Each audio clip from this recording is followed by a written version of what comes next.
PTV, Telebisyon ng Bayan. Pinatikos ni Pangulong Rodrigo Duterte si Magdalo Representative Gary Alejano. Ito'y matapos maghain ng impeachment complaint. Si Alejano hinggil sa umano'y pagpayag ng Pangulo sa mga aktibidad ng China sa Benham Rise. Ayon sa Pangulo, kung nais ni Alejano na makipaglaban sa bansang China, ay maaari na siyang mauna. May ulat si Jervis Manahan. Binalata ni Pangulong Rodrigo Duterte si Congressman Gary Alejano ang mambabatas na naghain ng impeachment complaint laban sa kanya. Bukod kasi sa naunang reklamong kanyang inihain sa mababang kapulungan, nagbabalak pa raw si Alejano na maghain ng supplemental impeachment complaint para naman sa pagpayag ng Pangulo sa China na magsagawa ng research sa Benham Rise. Pero kung boxing ang labanan, knockout na si Alejano sa mga banat ng Pangulo. For what? If he wants to fight with China, he can lead. I will be glad to send him as the first batch of delegation of Filipinos who want to take the Spratly Islands and all of those be occupied now. Sige, siya ang mauna. Maraming galit na nangyari sa ganon. Ako, it would be slaughter for the Filipinos to do that. Yung kanyang tapang-tapangan, wag mo nang do not compare me with you. You're all cowards. Alam ninyo, nakita yung kagitingan ninyo noong nag-mutiny kayo, mga walang hiya kayo. You just disturbed the public peace, shouting invectives against government. Nagwarawara kayo ng mga armas doon.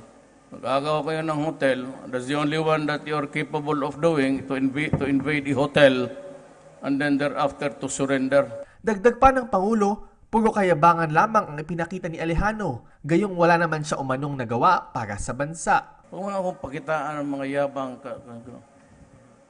I mean, ano bang ginawa nila? Yung grupo nila. What have you done to the country? Nothing. Except to make noise. And that really happened during your mutiny. Na hindi kayo kasi you were forgiven by a president na ewan ko. And you enjoyed your freedom now because of one man. But what you did to the country was really something out of. Tapos kayo mayabang. Ano bang pinagyayabang ninyo na you had your chance to show your bravery? Do not with me. May panahon na dapat lumaban kayo. Yung itlog ninyo, dumating naman dyan sa bunganga ninyo.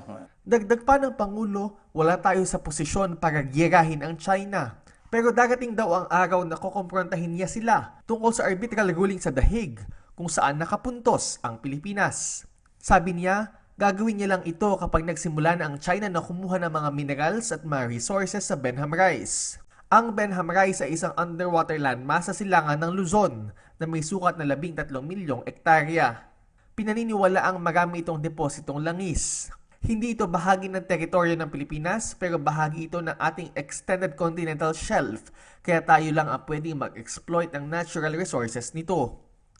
Kamakailan lang ay may nakita mga surveillance ships ang China dito at nauna nang sinabi ng Pangulo na may agreement sila para makapasok ang China sa Benham Rise. Para sa PTV News, Jervis Manahan, Nipido, Myanmar.